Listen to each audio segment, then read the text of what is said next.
ഈ റബീഉൽ അവ്വലിന്റെ പ്രത്യേകത എന്താ?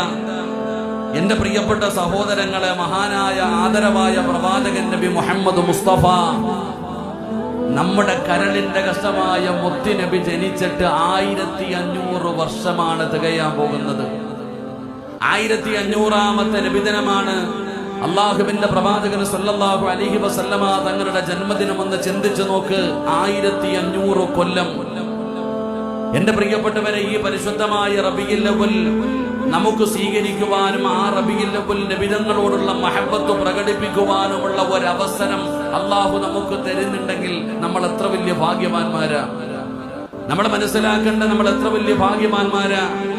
അപ്പൊ 1500ാമത്തെ നബിദിനം നമ്മളിലേക്ക് കടന്നു വരുമ്പോൾ എന്റെ പ്രിയപ്പെട്ട സഹോദരങ്ങളെ, നമുക്ക് ചില ബാധ്യതകളും ചില കടമകളും നമുക്കുണ്ട്. അള്ളാഹുവിന്റെ റസൂൽ സല്ലല്ലാഹു അലൈഹി വസല്ലമ തങ്ങളുടെ 1500ാമത്തെ ജന്മദിനം നമ്മളിലേക്ക് കടന്നു വരുമ്പോൾ വല്ലാത്ത ഒരു പ്രത്യേകതയുണ്ട്. എന്റെ പ്രിയപ്പെട്ട സഹോദരങ്ങളെ, ആ പ്രവാചകനെ അനുസ്മരിക്കുകയും ആ പ്രവാചകന്റെ മദ്ഹുകൾ പറയുകയും ആ പ്രവാചകന്റെ ജീവിതം ലോകത്തോട് വിളിച്ചു പറയുക എന്ന് പറയുന്ന വലിയ ഒരു കടമ, ഒരു വലിയ ബാധ്യത നമുക്കുണ്ട്. ലോകത്തിന്റെ മുമ്പിൽ നമുക്ക് വിളിച്ചു പറയാൻ ഒരുപാട് കാര്യങ്ങളുണ്ട്.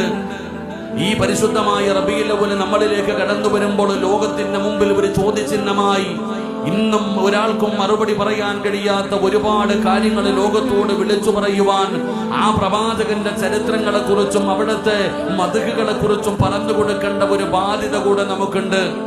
എന്റെ പ്രിയപ്പെട്ട സഹോദരങ്ങളെ, ഈ ലോകം ഒരുപാട് മാറിപ്പോയി. ഇന്ന്